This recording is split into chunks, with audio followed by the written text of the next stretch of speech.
Sup Shredders, my name is Logan, aka Spiderhands, and welcome to an SP Reviews, where today we have a track from by Joey Sontz and Cosimo Lizzi.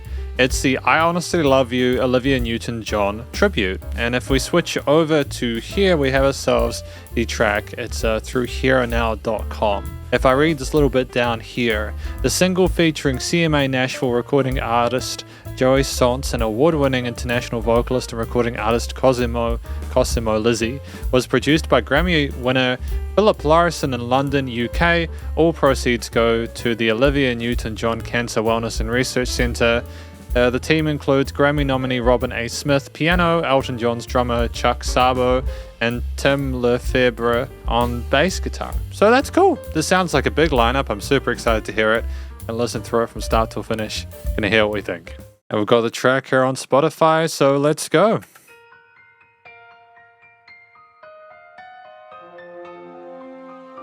My dearest Olivia, the world will forever miss you, and we will always honestly love you.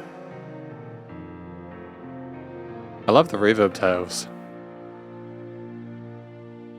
Maybe I hang around here a little more than I should. We both know I've got somewhere else to go.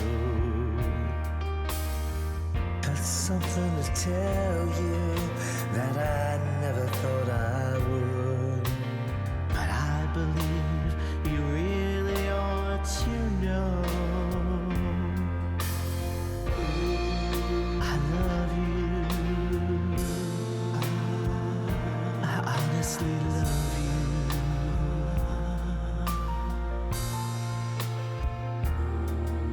There's a really nice interplay between the strings and the key parts. Nice call and response between those and the vocals. I like the groove on the drums as well.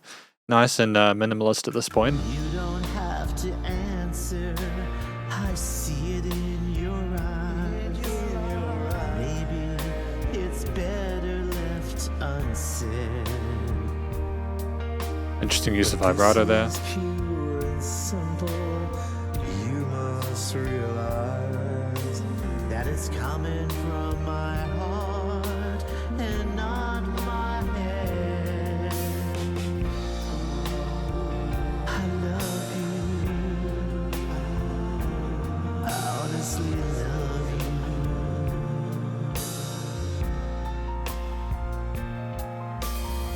I'm not trying to make you feel uncomfortable. I'm not trying to make you anything at all. But this feeling doesn't come along every day. And I shouldn't blow the chance when I've got the chance to say I love you. I like the spoken parts in addition to the singing. I think it's a nice touch there. Makes it more personal.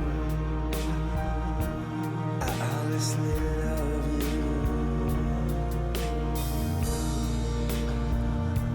I honestly love you. If we were both born in another place and time, this might be a moment ending with a kiss. But there you are with yours, and here I am with mine. So I guess we'll just leave it at there. I love you. I honestly love you. I honestly love you. Nice slow finish there.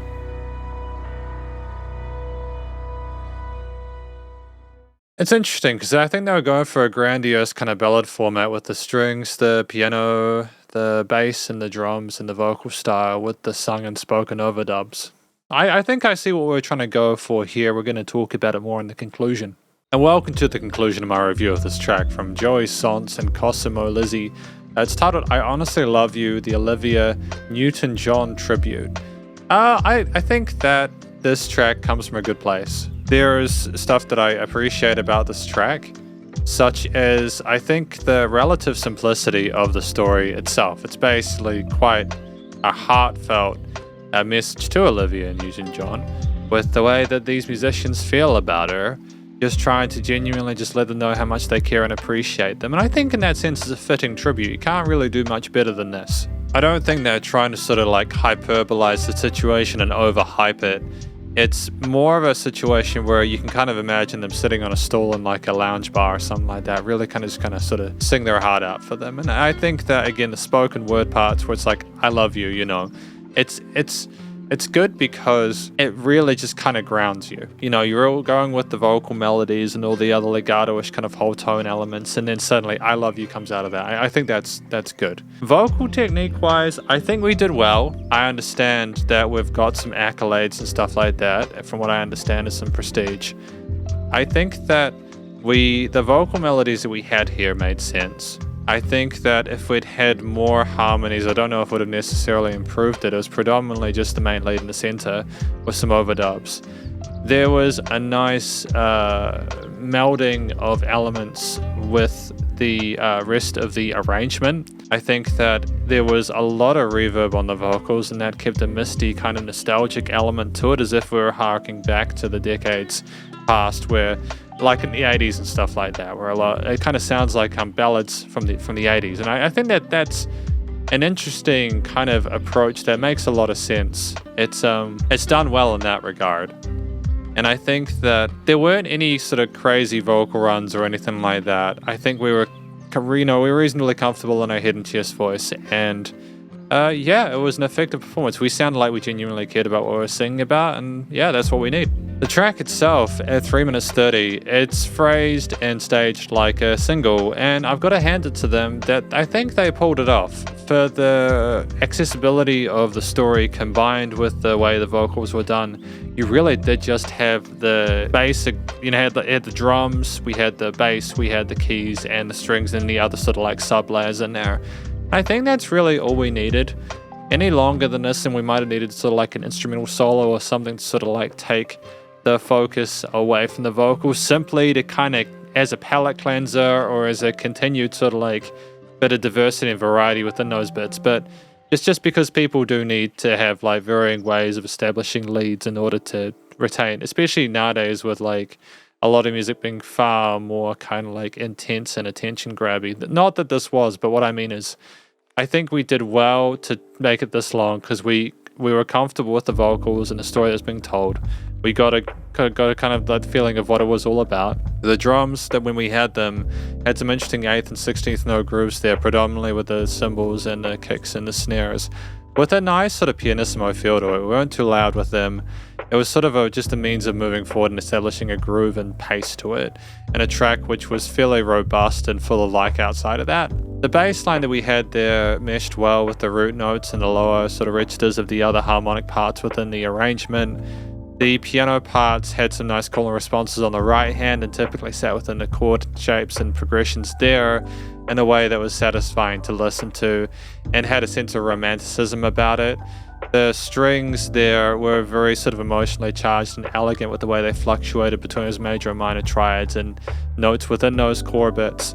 And ultimately, it was it made sense when you consider what the track is about, that we had that almost, again, that nostalgic feel to it with those core traditional sort of components. I think that if we'd had any sort of like synthetic, more digital elements here, it might have taken away from the feeling of like the old-timey kind of vibe from that. It had like a sense of warmth to it, like you were listening to it over like an LP or something like that. Essentially, the track reminded me of any situation I've seen where you've got a person on stage and they got the spotlight on them and the band is sticking with them and helping them to sort of make their big move. And it feels like a massive declaration that we're making here. And I think for the theme that we have there, the backing that kind of continues us moving forward, like a lot of the big singles in the 20th century within this relative genre, it's nicely connected stylistically and performatively without a note out of place. I could tell the instruments were played organically. They were competent performances, and I'm satisfied with the way they were put forward and the way they sound. And yeah, good stuff. The studio production, recording, mixing, and mastering. I think that it sounded good. I liked the way the vocals were put with the rest of the elements in the mix. They were meshed well in regards to leveling. There were no resonant frequencies that I could really hear there on a first listen basis, and it was nice and wide in the stereo field. There wasn't as much dynamic range as I was expecting, and that's not a criticism, it's just simply a very subjective thing. It seemed like a lot of the elements were quite close together in the mix. And I think that if we're wanting sort of like a sense of gluing the components there, that makes sense. If we're not necessarily needing that difference between the quiet and loud notes, it's fine. And I understand a lot of music has been recorded like that. I don't know. If I was to say anything about this track, I think we could have potentially have been a little bit more gentle on the levels of compression with it to allow more space between the loud and quiet notes within the post-production parts. But that's not me saying it's badly done. Again, if the mastering engineer felt that we needed to have it like that, that's okay. It's just simply that it sounded very full a lot of the time. And I think with the message that we had in combination with the way things were written, in combination with the fact that we had that consistency with the relative loudness of it, I think that it was an experience we flew ourselves into. It captured us from the start.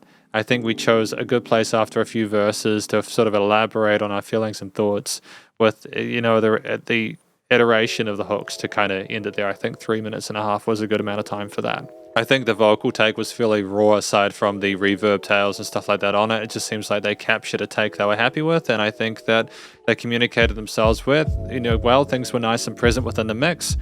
And ultimately, it was nice and loud without pumping, so the bus compression across the mix itself and the limiting was good outside of the comments I've mentioned. It's just a very subjective thing. But that's effectively my review of this track from acts Joey Sontz and Cosimo Lizzi, titled I Honestly Love You, the Olivia Newton-John Tribute, and hopefully you enjoyed it. If you did, please do go show them some love via their various social medias and the Spotify page, and stay cool, stay safe, and please remember to support your local musicians and artists at this point in time, as they help more than ever with all the crazy stuff going on in the world.